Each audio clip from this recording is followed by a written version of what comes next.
Assalamualaikum teman-teman. Jangan lupa like, komen, dan subscribe channel ini ya. Assalamualaikum warahmatullahi wabarakatuh. Selamat pagi dan salam sejahtera untuk kita semua. Baiklah anak-anak, sebelum kita memulai pembelajaran kita pada pagi hari ini, alangkah lebih baiknya sebelum kita memulainya kita berdoa terlebih dahulu. Berdoa mulai. Berdoa selesai.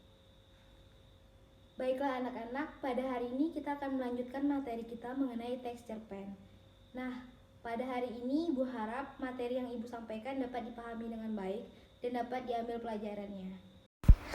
Baiklah, yang pertama kita akan membahas mengenai langkah-langkah penulisan teks cerpen. Perlu diketahui, dalam memproduksi teks cerpen, keterampilan dalam menulis sangat dibutuhkan agar tulisan yang dihasilkan berkualitas serta menarik minat pembaca. Serta siswa dapat memproduksi teks cerita pendek yang koheren sesuai dengan karakteristik teks yang akan dibuat baik secara lisan maupun tulisan. Nah, pada pelajaran sebelumnya sudah dibahas mengenai materi perbandingan struktur isi dan ciri bahasa dua teks cerpen. Selanjutnya, topik ini kita akan mempelajari langkah-langkah penulisan teks cerita pendek. Untuk itu, kita harus mengenal dulu ciri-ciri sebuah teks cerpen. Berikutnya, ciri-ciri teks cerpen adalah sebagai berikut. Di sini ciri-ciri teks cerpen terbagi atas 9. Yang pertama, ditulis dalam bentuk singkat, padat, dan lebih pendek daripada novel. Kira-kira kurang dari 10.000 kata. Yang kedua, bertema tentang kehidupan sehari-hari. Misalnya masyarakat, kisah pribadi pengarang sendiri, pendidikan, sejarah, perjuangan romansa, persahabatan, dan lain-lain. Yang ketiga, hanya mengangkat satu peristiwa, bukan pelukisan seluruh kisah hidup tokoh. Jadi, topik yang diceritakan hanya satu peristiwa yang menarik saja serta tidak bertele-tele.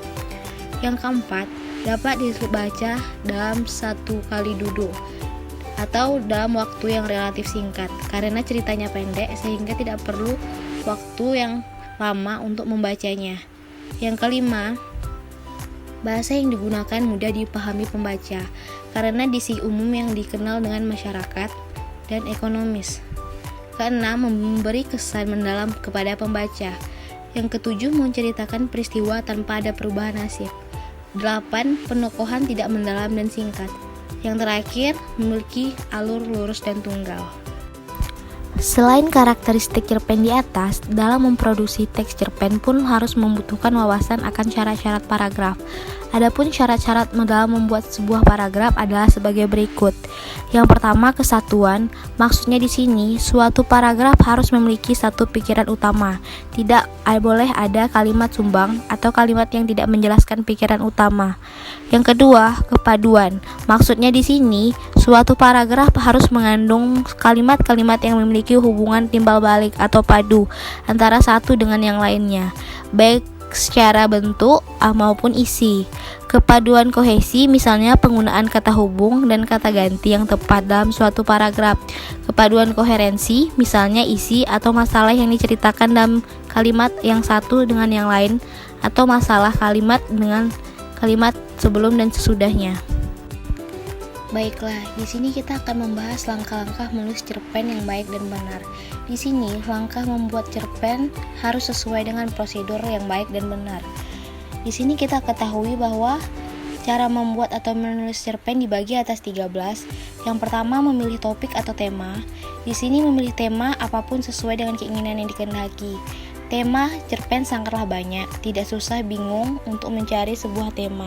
Contoh tema tersebut yakni percintaan, misteri, pendidikan, persahabatan, sosial, dan lain sebagainya.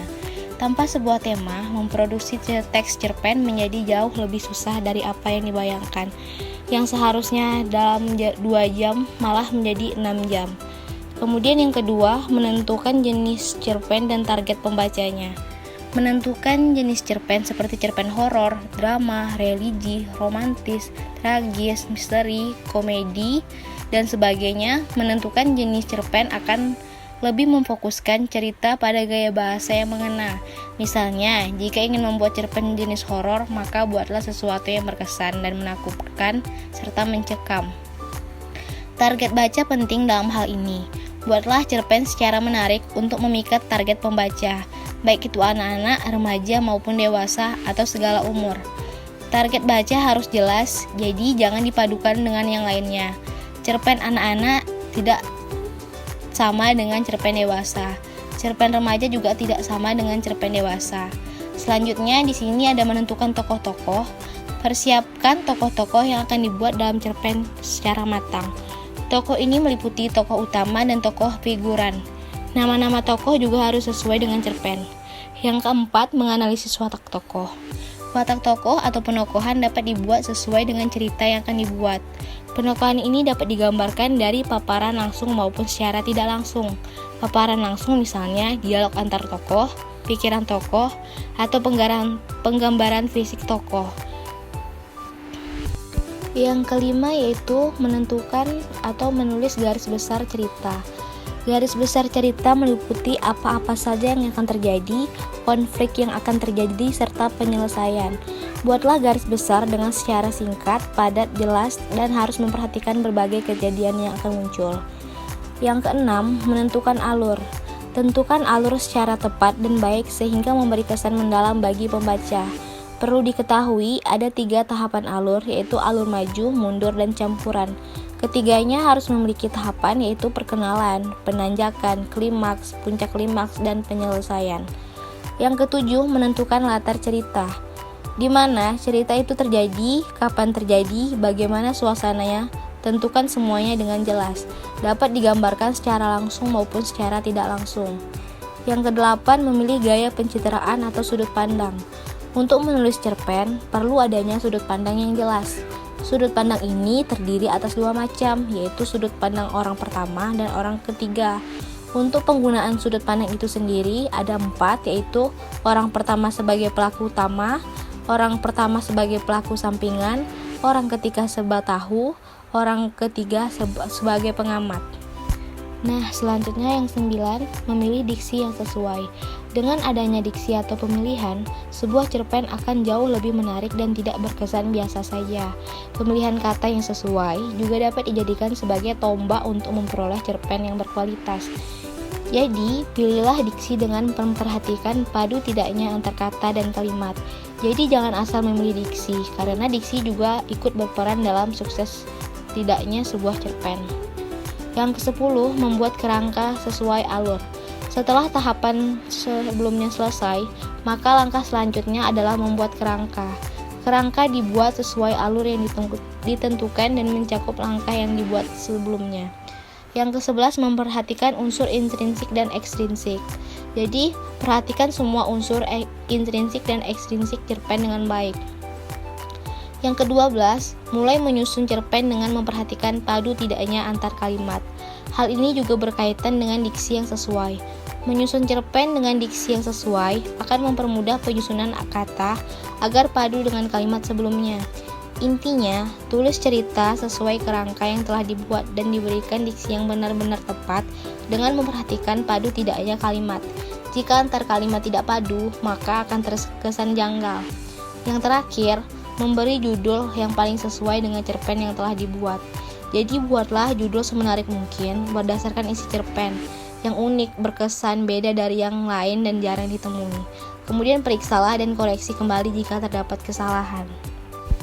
Jadi, kesimpulannya, dalam menulis cerpen ada 13 langkah, yaitu yang pertama memilih topik atau tema, yang kedua menentukan jenis cerpen dan target pembaca, yang ketiga menentukan tokoh-tokoh cerita, yang keempat menganalisis watak tokoh, yang kelima menulis garis besar cerita, keenam menentukan alur, ketujuh menentukan latar cerita, 8 memilih sudut pandang, 9 memilih diksi yang sesuai, 10 membuat kerangka karangan sesuai alur, ke-11 memperhatikan unsur intrinsik dan ekstrinsik, ke-12 mulai menyusun cerpen, dan ke-13 memberi judul. Jadi dalam menulis teks cerpen ada poin penting, yaitu yang pertama pengetahuan tentang karakteristik cerpen, yang kedua pengetahuan tentang syarat-syarat paragraf, terutama koherensi paragraf, yang ketiga pengetahuan mengenai kerangka teks cerpen yang terdiri atas tema, konflik, penokohan, dan latar. Nah, itu tadi materi kita mengenai teks cerpen. Pada pertemuan kali ini, Ibu harap kalian dapat memahami materi ini dengan baik. Sekian pertemuan kita pada hari ini. Apabila ada kesalahan, Ibu mohon maaf. Ibu akhiri dengan wabillahi taufik wal hidayah. Wassalamualaikum warahmatullahi wabarakatuh.